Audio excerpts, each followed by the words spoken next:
जिल्हा परिषद सदस्या आशाताई बुचके यांनी नारायणगाव ग्रामीण रुग्णालयातील असुविधांचा पोलखोल केल्यानंतरनं पुणे जिल्हा प्रशासन खडबडून जागे झाले आणि यावर तातडीने नारायणगावला बैठक घेऊन तोडगा काढण्यात आलाय। या बैठकीला उपजिल्हाधिकारी आशाताई बुचके, आमदार अतुल बेनके, नारायणगावचे सरपंच योगेश पाटे, तहसीलदार प्रांत, नारायणगाव ग्रामीण रुग्णालयाचे मेडिकल ऑफिसर उपस्थित होते। या बैठकीत नेमक्या कोणत्या मुद्द्यांवर चर्चा झाली आहे ते पाहूयात।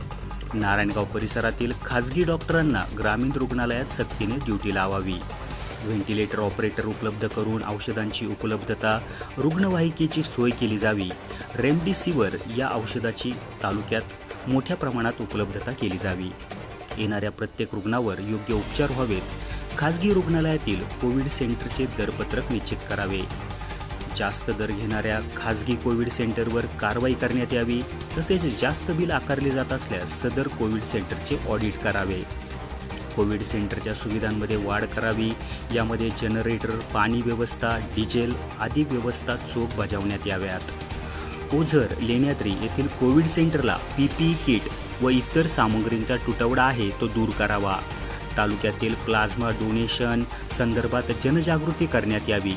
नेमकं काय झालं पाहूयात या बैठकीतल्या काही चर्चा। ब्युरो रिपोर्ट, समाज दर्पण। दरवाजा तोडून त्याला परत दरवाजा तोडून त्याला बाहेर काढ हे सांगता या गोष्टी कधी उद्या काही आपत्ती घडली डिस्कस केल्या पाहिजेत की बाबा आम्हाला आमचं म्हणणं आहे सर ते व्हेंटिलेटर चालू झाले पाहिजे, लोकांना त्यांची सुविधा मिळाली पाहिजे, आम्हाला पुण्याला पाठवलं पेशंटची गरजच भासणार पहिल्यांदा 3 व्हेंटिलेटर आहेत ऑक्सिजनचे पण आहे ना थोडंसं शांत व्हेंटिलेटर ऑपरेट कसे होते काहीतरी मार्ग तुम्हाला काय पाहिजे ते मागून घ्या आत्ता मारा चल मागून घ्या, मार्ग काढायला आपण सांगा असं तुमच्या करायला काय असेल तर सांगा ज्यावेळेस तुम्ही चालू करून तुम्ही म्हणता तेव्हा चालू करण्याची तुमची ऍक्टिव्ह आहे तुम्हाला कधी काय प्रॉब्लेम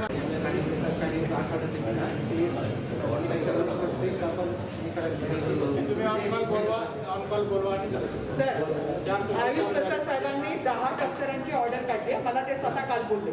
10 डॉक्टरांची जर ऑर्डर काढली आहे आणि डॉक्टर जर तुम्हाला त्या रिस्पॉन्स देत नसतील तसं तुम्ही आगाऊचं तुम्ही सांगायला पाहिजे की होय या आपल्याकडे जॉईंट किती जण नाही दिलेपैकी जॉईंट किती जण नाही झाले गावात एवढ्या फिजिशियनना आम्ही जिल्हा परिषदकडून मान्यता देतो, त्यांना तुम्ही रोटेशन लावा आणि त्याच्याकडून तपासा। जर अर्ज त्यांच्याकडून मागवले ना तर कुणी तयार नाही, तुम्ही त्यांना ऑर्डर द्यायचं, त्यांना सक्तीने ऑर्डर द्या, सेवा द्यायला तयार नाही कारण सक्ती अर्ज कोण देणार नाही आपल्याला, तर अशा आपण प्रसंगात ऑर्डर दिली तर ते काम करतील। ठरवले पाहिजे आणि कोणी असं येणार नाही, तुम्ही तिकडून करूनच ऑर्डर काढून पाठवलं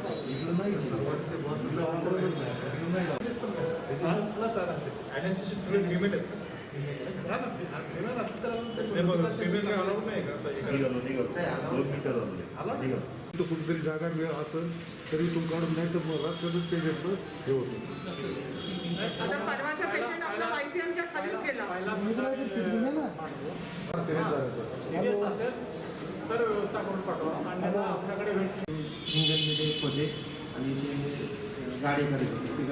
व्हेंटिलेटरचे पेशंट आहेत पुढं रेफर देतात आणि रेफर केले तर कसे केले, कारण व्हेंटिलेटरवरचा माणूस जेव्हा रेफर करायचा आहे पुढे पाठवायचा आहे तर त्याच्यासाठीची तुमची व्यवस्था काय जागा असेल तर पोट निर्माण झाली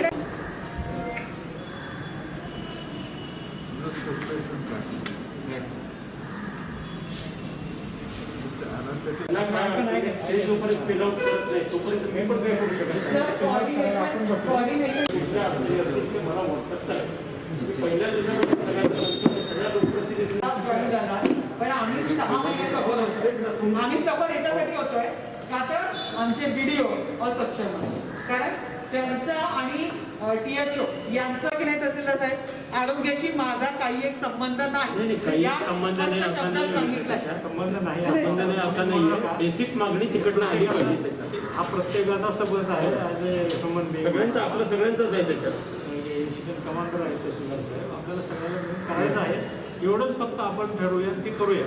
कसं करायचं सर सिंपल ज्या अडचणी असतील ना त्या संध्याकाळी फक्त रायटिंग मध्ये व्हॉट्सअप टाका. कुणाकडे पेंडिंग आहे फॉलोअप करायचं तेवढं सांगा.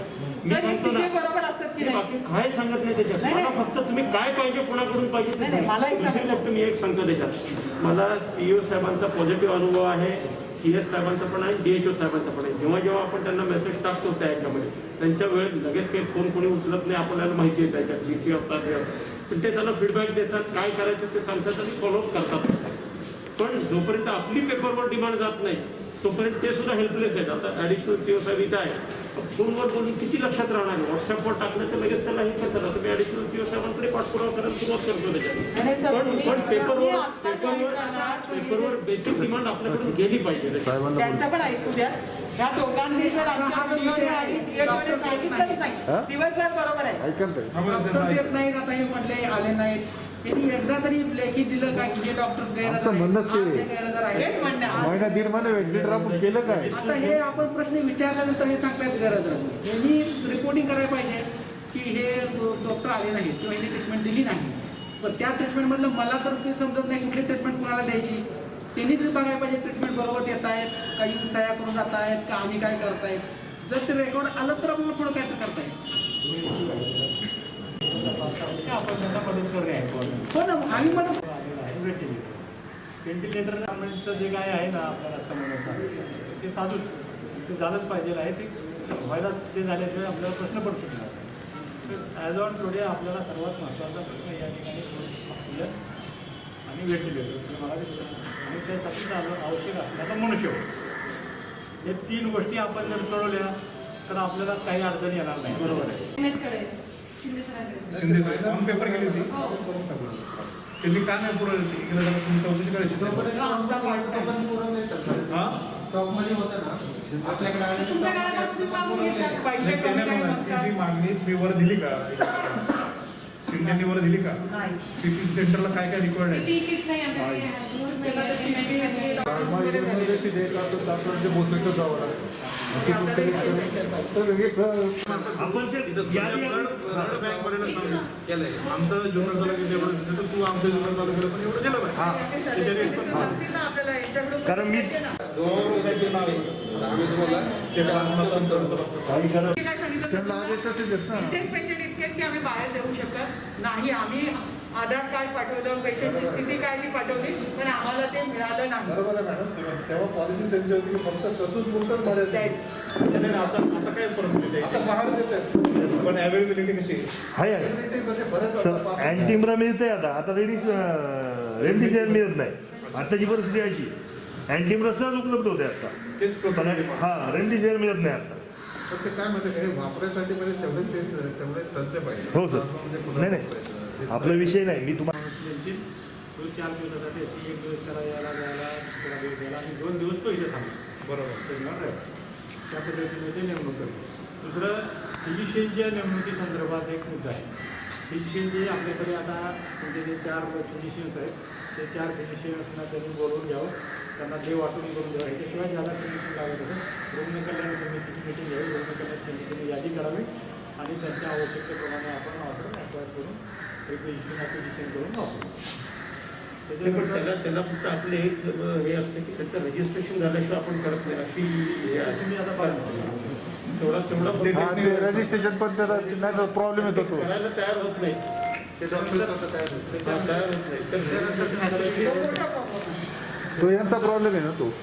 त्याच्यानंतर जे CCC DCSC जे येत आहेत तर या ठिकाणी जे आपल्याला औषध आहे ती औषधं सगळे CS ऑफिसमध्ये पुरवल्या जाते. आता आपल्या 2 औषधाबद्दल जी चर्चा झाली ते सुद्धा त्याचे जे CCCला लागणार आहे ते औषधं सगळे त्यांच्याकडून पुरवठा केले जाते. DCSCच्या ठिकाणी आपल्याला रेमडेसिवीर हे पण उपलब्ध करायचं. त्याच्यानंतर व्हेंटिलेटर आणि HFN व्हेंटिलेटर 4 व्हेंटिलेटर आहेत. 4ही व्हेंटिलेटर त्यांनी चालू करून ते व्हेंटिलेटर कार्यान्वित ठेवायचे आहे. HFN 1 आहे.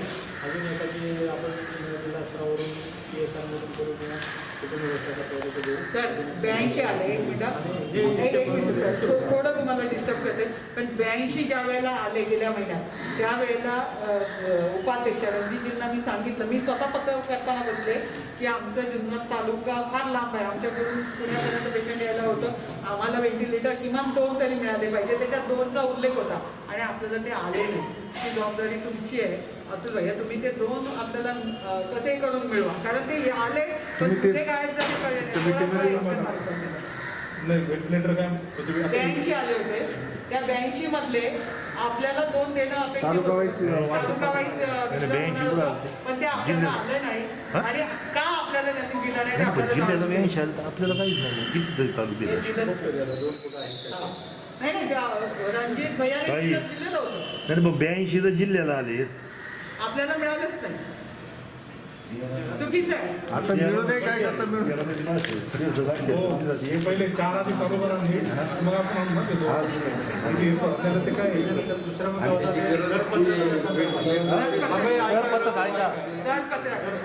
दरपत्रकाच्या संदर्भात जे दरपत्रक आहे त्याचं आपण ते अवगत करा, जेणेकरून प्रत्येक हॉस्पिटलमध्ये त्या दराप्रमाणे जर आपल्याकडे जाण्यासाठी म्हणून आपल्याला सर्वांची ऑडिटर द्यायला आलो तुम्ही आम्हाला एक. आहे ते पुढे जाऊ. तर त्याप्रमाणे त्या संदर्भात तक्रार करायची असेल तर आपल्याला नंबर उपलब्ध करा. ऑडिटरची नेमणूक आमच्या सरावरून सरकारने जर आम्ही जिल्हाधिकाऱ्यांची मान्यता देऊन करू, तर समजा इथल्या सरावरून करायचं असेल तर कलेक्टर साहेब सर पण आम्हाला समजा एखादी तक्रार करायची हा. नाही तर तक्रार करायची कोणाकडे करायची? कोणाकडे जाऊ? ऑडिटरकडे करायचे ना. नाही, तो नंबर जर उपलब्ध तुम्ही आता दिला तर मग बरं पडेल ना. बरोबर माणूस घेतील. इथून मागचे पण असेल ते पण तक्रार एक ऑडिटर आहे ना. Okay sir. ओके ऐका ना सर, आता शिरवलीचं GST मध्ये आपल्याला सुरू करायचं आहे. आपली मागणी आहे, कारण ऐका ना त्याचा आता भाग आपण ठेवतो. करू. आता आमचा विषय दुसरा एक फक्त जी आपण रॅपिड टेस्ट करतो काय होतं, आपण सरासरी दुपारपर्यंतच करतो, दुपारच्या नंतर बंद होतो. पण अचानक एमर्जन्सी काय पेशंट आले तालुक्यात कुठंतरी एका ठिकाणी आणि आपल्याकडे केलं पाहिजे दुपारून पत्र दिले आपण. केलं पाहिजे 1 तासाभरासाठी मग ते पेशंट आणून काय होतं, मग ते पेशंट दुसऱ्या दिवशी तोपर्यंत तो परत घरी जातो, परत सगळीकडे लोकांमध्ये भेटतो. मिसळतो. अँटीजन टेस्ट कधी करू शकतो ना. कुठं करू पुढं चालू पुढंच नाही चालू. अँटीजन रॅपिड आपण दिवसभर करत नाही. नाही नाही. ओझरला हा ओझरला नाही ओझर 2 वाजता अँटीजन रॅपिड ESC ला आहे ना सुविधा. त्याला तिकीट घालायला लागतं सगळं. तिकीट घ्यावं लागतं ना आणि आपण ओझरला स्टार्ट करतो आणि याचं फीसला किती दिलं जातं? 8 तर इथं नारायणगाव सगळ्या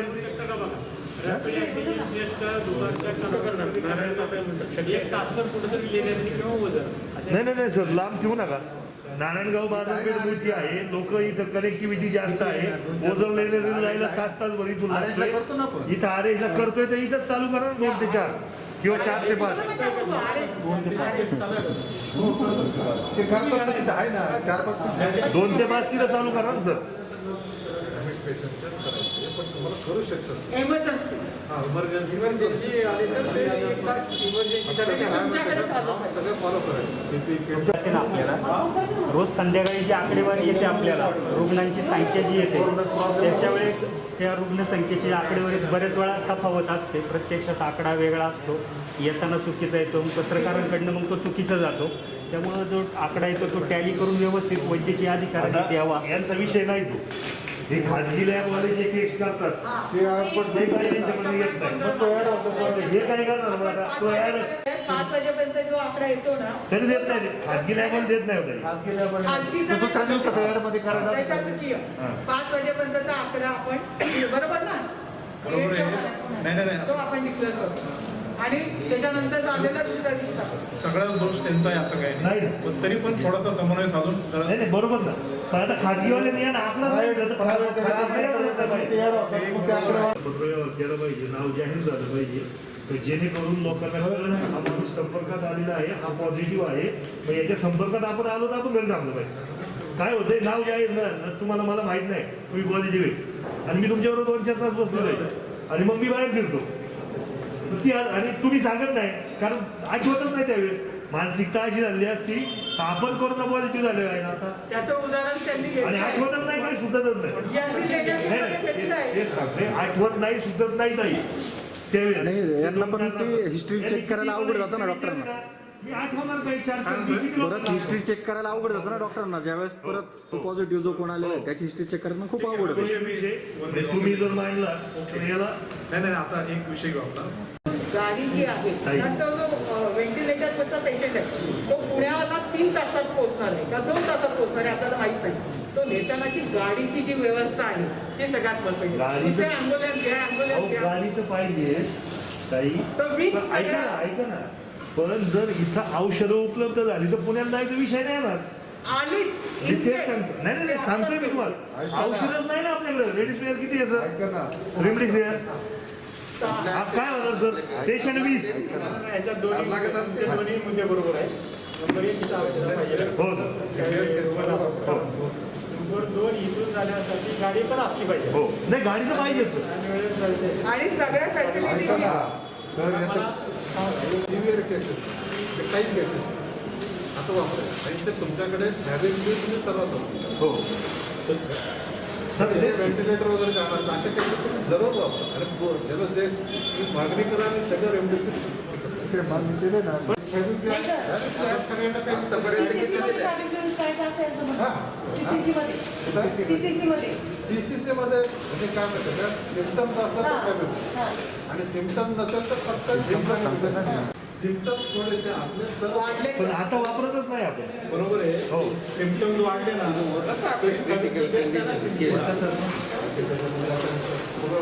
नाही सीसीसीला अवेलेबल पाहिजे ना आम्हाला सीसीसीला अवेलेबल करून. नाही नाही. तुम्ही मागणी केली नाही. तिथं आहे ना तिथं तुमचे अवेलेबल पाहिजे. सिम्पटम्स वाढले तर आपण नाही डायरेक्ट इथं आलेला वाढवतोय. मग ते ऐवजी तिथं 2 दिवस ट्रीटमेंट झाली तर तो माणूस कव्हर होईल ना तिथं. इथला लोड कमी होईल ना आपोआप. बरं ठीक आहे. साहेबांची मागणी देतील आमचे दोन्ही तेवढे आम्हाला पुरवठा करतो त्याच्यामध्ये काय साहेब आणि या सगळ्याचं ऐका ना, मला एक कोणी लावले ते तरी विचारा. अहो सर नका मला सगळं मांडायला अरे लावा. नाही सीसीसीचा जो विषय आहे ना सीसीसीला काही सलाईनची व्यवस्था आहे का? नाही एवढं सांगता. NCHC ला. कोण लावतं? एक पेशंट एक मिनिट कुंडे नावाच्या पेशंटला मी स्वतः कारण पूर्ण केलेलं माझ्या पाठी लागलं होतं. मी स्वतः तुम्हाला सांगितलं की सर पहिलं त्याला सलाईन लावा. तो खात नाही त्याला अन्न चव लागत नाही त्याच्या गळ्यात उचलत नाही. ते कुंडे वाचले आपण कल्याणला नेलं आणि मग ते वाचलं. कोण लावतं? लावतच नाही. कुंडे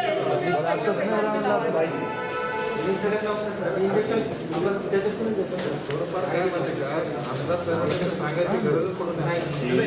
पेशंटचा आतापर्यंत रेमडेसिवीर घेतलेलं आहे. आम्ही त्या पेशंटला लगेच तातडीने बोलवतो. बाप घ्यायला जे आहे आजच येत वाटतं. आपण 10 देऊ त्यांना कारण ती गरज आहे. म्हणजे फक्त रेमडेसिवीर जे पेशंट त्यांना फक्त ऑक्सिजनचीच गरज लागली का? ऑक्सिजन कवर झाले ऑक्सिजन आणि 2 पेशंट हाय फ्लो गेले ना नाही पण ज्यांना रेमडेसिवीर दिले ते बरे झाले का? बरे झाले सगळे. पुढं आहे त्यांना सर्रास वापरतात. हो बरोबर. सर्रास वापरतात डॉक्टर. आपल्याकडे तसं होत नाही. नाही मीच का म्हणतोय ताई रेमडेसिवीर तुम्ही माझा तुम्हाला जर पेशंट वाचवायचं आहे तर मग त्याला थोडंसं तर आपल्याला हे इथं घालणं जरा औषध. आणि एका पेशंटला 6 इंजेक्शन लागतात. हो किमान किमान किमान. किमान तर ते कमाल जास्त लावू शकतो. आणि आपल्याकडे 6 शिल्लक आहे. आणि पेशंट विषय आपला तो नाही. आपल्याला फक्त जे अडचणी होतात ना आपल्या ते जर इथं व्यवस्थित चाललं ना मग आम्हाला व्हायची गरज नाही. काम आम्हाला करून काय पुण्याला होतं? जायला कोण हे आम्हाला करून पुण्याला नका नेऊ. कमी होईल ना. इथेच आमच्या पेशंटला करायचं. त्या बाबतीत सगळ्या प्रकारचे मेडिसिन उपलब्ध असणार बरोबर आहे. दुसरं जे राहिलं ते आपलं सांगितलं तर फक्त त्यांचे पेपरचा प्रॉब्लेम आहे. ती गाडी चालू आहे सगळी. आता गाडीचा पुढचा प्रश्न आपण गाडीचा घेऊ. गाडीच्या संदर्भात जे काही जर ग्रामपंचायतीची किंवा PSCची असेल तर ती आपण वापरू.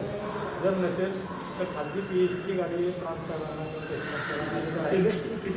अधिकरण करा. अधिग्रहण करून घेतली. आज उद्या कधी करा ना साहेब. थिएटर नाही. नाही. तुम्ही असेल तर पेशंट आहे व्हेंटिलेटर असतोच त्याच्यामध्ये सुसज्ज नसेल पण तो अमृतायण काही दिले घेतात आणि याच्यामध्ये कंप्लेंट आहे एक मिनिट. आपल्याला सुनी बाळूमामाने किती गेलं? 4.5 गेलं? तुम्ही जर पेशंट घेता आणि message काय नाही आलं? तुम्ही वरून आणलं. तर तुम्ही टाकतो ना ते. रात्रीचा patient बाहेर काढ- नाही, आता माझ्या हाताबाहेर क्लिअर झालं असं त्यांनी पण केलंय, नारायणगावमध्ये पण झालंय. हे असे जर डॉक्टर करणार असतील तर याच्यावर सुद्धा तुम्ही लोकांनी निर्बंध आणले. पावणे 5 लाख रुपये दळवीचं. काय काय केलं त्याला प्लाझ्मा भरलाय. प्लाझ्मा भरला. प्लाझ्मा त्याने आणलाय. मग पावणे 5 लाख काय केलं माहित नाही, कारण जीव वाचला ना त्याचा. आणि त्या बाळासाहेब दळवीसाठी आपण किती पळालो. नाही नाही, ते जाऊ दे, पळालं आपण. त्यांची एक स्वतंत्र तहसीलदार आणि प्रांतसाहेबांमार्फत मिटिंग घेतो आणि त्यांना हे दरपत्रक काम करायचं. आम्ही तुम्हाला पाठवू. बरं, ठीक आहे. एक सांग. दुसरा एक विषय ऐका ना, ज्या ज्या दवाखाने अधिकचं बिल घेतलेलं आहे त्याचं पुण्यात दादांनी सांगितलं होतं की आम्ही स्पेशल ऑडिटर नेमले आणि त्याची चौकशी करून त्याला परत पैसे. तर तो ऑडिटर आमच्याकडे कोण आहे किंवा तुम्ही एक तर पुण्यातून पाठवून द्या. आमच्या काही तक्रार असेल ते आम्ही 1-2 दिवसात सॉल्व करून टाकू. बरोबर.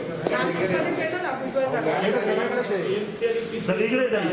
ग्रामीणमध्ये पण केलेले आहेत कधी ग्रामीणमध्ये आपण हे आपल्याकडे हॉस्पिटल आहे त्याच्यामध्ये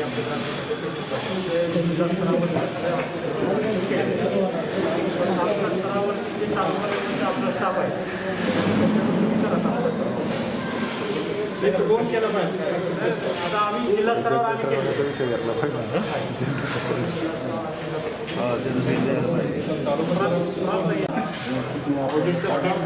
नाही नाही, याच्यामध्ये प्रॉब्लेम असा आहे, आपलं परवाच्या ऑडिटरच आपलं भांडण झालं ना आरेच्या समोर. कारण तिथे आपण कार्यकर्त्याला सांगितलं जनरेटर लाव. आता जनरेटर लावून 2 महिने होऊन गेले, त्याला जर भाडंच मिळालं नाही तर तो बिचारा जनरेटर काढून घेऊन गेला, तुम्ही काय करणार. पण त्याचं काय भाडं होतं ते तुम्ही सांगितलं पाहिजे. ऑडिटर नाही आहे, ऑडिटर आजारी आहे म्हणून आम्हाला दिलं. ताई, एक मिनिट, एक विषय घेऊ आपण, महत्त्वाचा विषय. पण हा एक पहिला विषय संपूर्ण अभिनय आहे. ते दर पत्रकानुसार जर करत नसेल तर ज्यांची बिलं जास्त घेतली ते तो ऑडिट त्यांना बोलावं आणि त्यांनी जर सॅटिस्फॅक्टरी उत्तर दिलं नाही तर त्याचे जे काही पैसे ते पेशंटच्या परत देऊ. द्यावे. बरोबर. यांचं म्हणणं काय आहे, तहसीलदार साहेबांचं. आता बीडीओ आणि टीएचओ तहसीलदारांसोबत ट्रेझरीचा विषय, ट्रेझरीचा बरोबर आहे.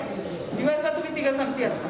तुमचं म्हणणं काय, यांनी काय लागतं ते मला दिलं पाहिजे, बरोबर की नाही. कागदावर जसं कान साहेब म्हणतात त्या दोघांनी ते दिलं पाहिजे. कारण जर आता त्या ठिकाणी जनरेटर लावलं, त्या जनरेटरवाल्याला 2-3 महिने तुम्ही बिल दिलं नाही, तो जनरेटर काढून घेऊन गेला, मग काय करणार तुम्ही. त्यानंतर त्या ठिकाणी लागणाऱ्या वस्तू, समजा आता ओझरला गेलो आम्ही, तिथे आम्ही बघितलं की पाण्याची क्षमता कमी आहे आणि पेशंटला पाणी नाही बाथरूमला जायला याला त्याला, तर त्या ठिकाणी पाण्याची टाकी वाढवायची आहे. कारण अजून 5,000 लिटरचीच टाकी ना, अजून 5,000 लिटरची वाढवली तरच तिथं पाण्याचा प्रश्न सुटू शकतो. बरोबर का तू. आपण जाऊन तिथे माहिती घेतली. अशा छोट्या गोष्टींसाठी ज्यांनी स्वतःच बसून सांगितलं पाहिजे की हे या ठिकाणी कमी पडते, आपण हे केलं पाहिजे. तुम्ही तसं सांगितलं का? यांनी सांगायला पाहिजे. ते काय ऐका ना सर, ते जनरेटर आहे ना, त्याला आता त्यांनी काय बिल दिलं तिथं आरेटला. आता त्याला आपण 4-8 दिवस आपण वापरू शकत होतो, पण आता ते म्हटलं मी आता काय महिना 2 महिने वापरणार तुम्ही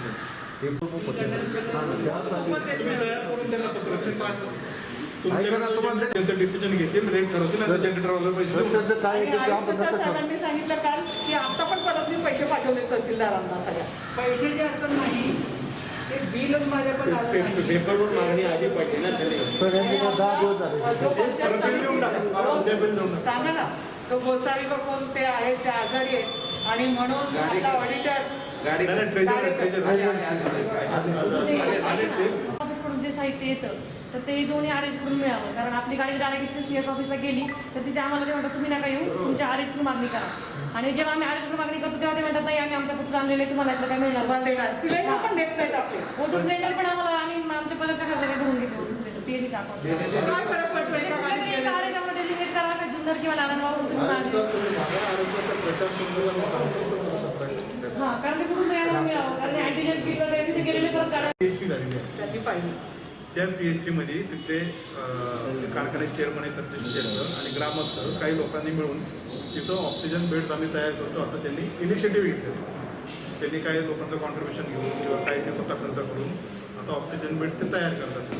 आणि आयुक्त साहेबांनी स्वतः त्याला होकार दिला. पहिले नाहीच म्हणत होते, पण आपण त्याला हे केलं. बरोबर. आता ते ऑलमोस्ट 50 बेड्सचं PCHची तिथं तयार करतात.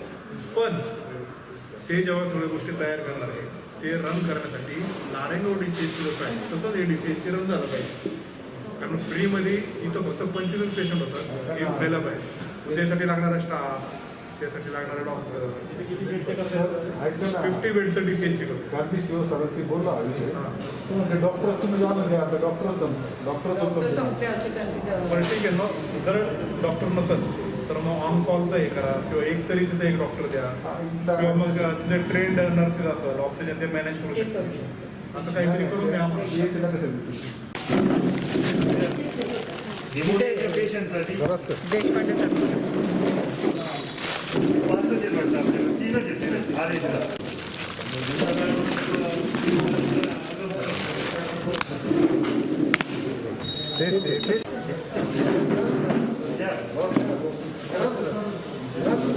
अजय रे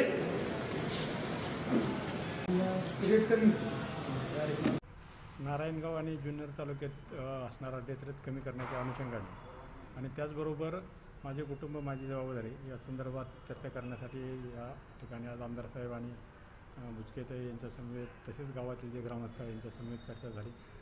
जिल्हा स्तरावरून देशपांडे साहेब आलेले आहेत आणि नारायणगावचे जे संबंधित अधिकारी आहेत त्यांना आपण या ठिकाणी बोलवलेलं होतं. जे काही महत्त्वाचे मुद्दे होते की या ठिकाणची जी साधनसामुग्री पुरवठा झालेली आहे ती योग्य प्रकारे कार्यान्वित करणे, मनुष्यबळाचे जे काही थोडासा फिजिशियनची उपलब्धता हा एक महत्त्वाचा मुद्दा होता की जी जाणवत होती ते मनुष्यबळ आपण या ठिकाणी योग्य पद्धतीने उपलब्ध करून दिलेलं आहे, जेणेकरून पुढील काळामध्ये कुठलंही मनुष्यबळ कमी पडणार नाही अशी व्यवस्था केलेली आहे.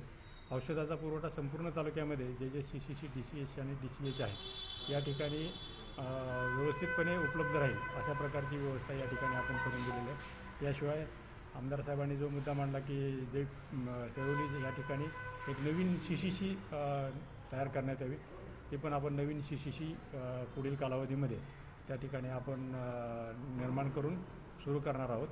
तर जे जे काही महत्त्वाचे मुद्दे होते त्याचे आपण या ठिकाणी सोडवणूक केलेली आहे आणि इथून पुढील कालावधीमध्ये सर्वांच्या सहकार्याने आमदार साहेबांच्या आणि बुचकेताई आमच्या जिल्हा परिषदेच्या सदस्य आहेत या सर्वांच्या समन्वयाने आपण इथून पुढील कालावधीमध्ये या सुविधा व्यवस्थितरित्या चालवून चांगल्या प्रकारे लोकांनाही सुविधा उपलब्ध करून देणार आहे. आणि आपला तालुक्याचा जो जुन्नर तालुक्याचा डेथ रेट जास्त आहे तो कमी करण्यासाठी म्हणून आपण जाणीवपूर्वक प्रयत्न करून तो निश्चितपणे कमी करू, त्याबद्दल मला खात्री वाटते.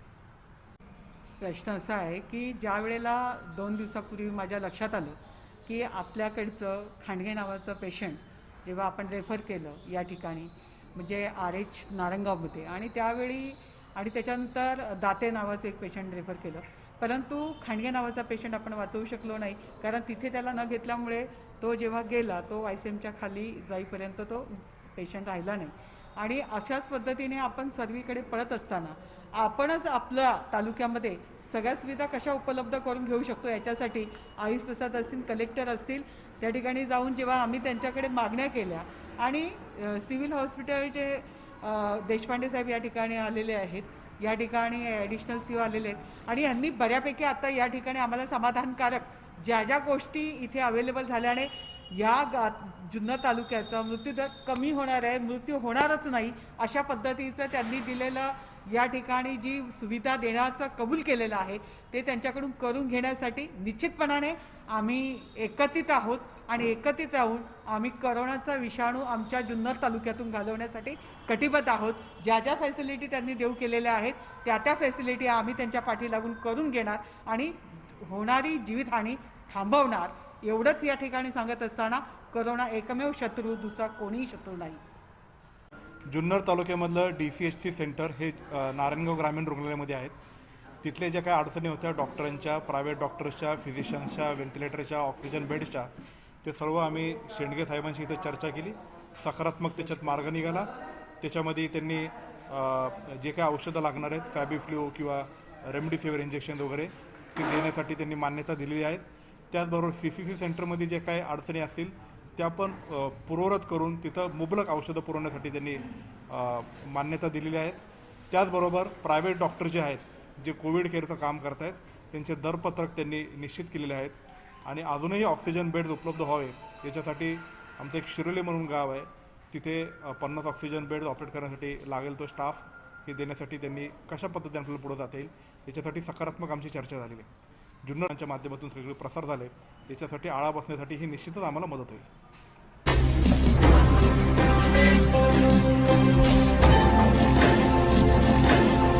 ताज्या घडामोडी आणि नवनवीन माहिती मिळवण्यासाठी समाज दर्पण या YouTube चॅनलला सबस्क्राईब करा आणि बेल आयकॉनवर क्लिक करा.